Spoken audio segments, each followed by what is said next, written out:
മോഹിനിയാട്ടം. അപ്പോൾ മോഹിനിയാട്ടത്തെ കുറിച്ചിട്ട് കഴിഞ്ഞ ദിവസം ഞാനൊരു സോഷ്യൽ മീഡിയ ഒരു പോസ്റ്റ് കണ്ടു. അതായത് മോഹിനിയാട്ടത്തിൽ രാമനെ മിക്സ്ചറും മോരും വെള്ളം നിവേദ്യമായി കൊടുത്തിട്ട് അപമാനിക്കുന്നു എന്ന രീതിയിലൊക്കെ പറഞ്ഞൊരു പോസ്റ്റ് കണ്ടു.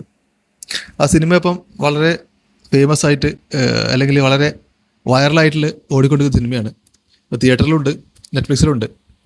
അപ്പോൾ അത് സ്വാഭാവികമായിട്ടും ഒരു പടം ഇറങ്ങുമ്പോൾ ഒരു മതത്തെക്കുറിച്ചൊക്കെ പരാമർശിക്കുമ്പോൾ സ്വാഭാവികമായിട്ടും ആളുകൾക്ക് വിമർശനം ഉണ്ടാവും.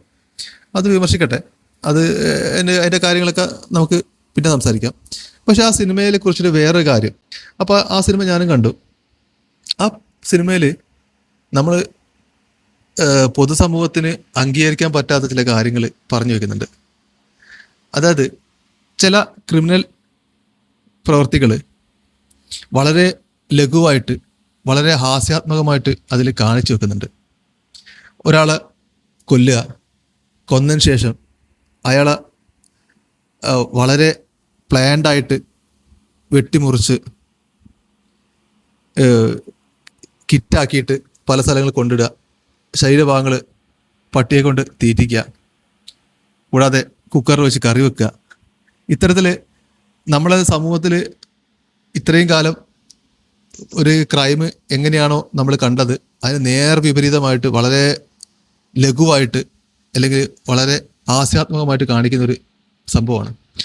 ആക്ച്വലി ഇത്തരത്തിലുള്ള മതപരമായിട്ടുള്ള വിമർശനത്തിലേക്ക് അപ്പുറത്തേക്ക് നമ്മൾ ശ്രദ്ധിക്കേണ്ടത്, ഒരു ക്രൈമിന് എത്തരത്തിൽ വളരെ ലഘുവായിട്ട് ഒരു ക്രൈം ചെയ്താലും കുഴപ്പമൊന്നുമില്ല, അതിനെ ഹാസ്യാത്മകമായിട്ട് കാണിച്ചു കഴിഞ്ഞാൽ അല്ലെങ്കിൽ അതിനെ മൂടി വെക്കാൻ കഴിഞ്ഞു കഴിഞ്ഞാൽ അത് കുഴപ്പമില്ല, അത് അംഗീകരിക്കപ്പെടുമെന്നുള്ള തോന്നൽ പലപ്പോഴും ഇത്തരത്തിലുള്ള പ്രവൃത്തി കൊണ്ട് ഉണ്ടാവുന്നുണ്ട്.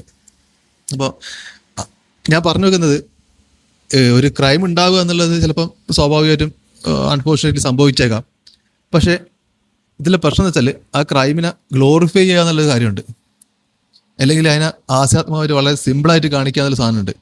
അത് സോഷ്യൽ മൊറാലിറ്റി അല്ലെങ്കിൽ മനസാക്ഷിയെ, സമൂഹ മനസാക്ഷിയെ വളരെ രീതിയിൽ ബാധിക്കാൻ സാധ്യതയുള്ളൊരു സംഗതിയാണ്. ഈ സിനിമ നിങ്ങൾക്ക് വേണമെങ്കിൽ കാണാം, വേണമെങ്കിൽ കാണണ്ട. പക്ഷെ കാണുമ്പോൾ ശ്രദ്ധിക്കുക, നിങ്ങൾ ഒരു ക്രിയേറ്ററുടെ വ്യൂ പോയിന്റിൽ നിന്ന് മാത്രമല്ലാതെ അതിന് വേറൊരു വശവും കൂടി ഉണ്ടെന്ന രീതിയിൽ നോക്കി കാണുമ്പോൾ നിങ്ങൾക്ക് അതിൻ്റെ ഭീകരത മനസ്സിലാവും.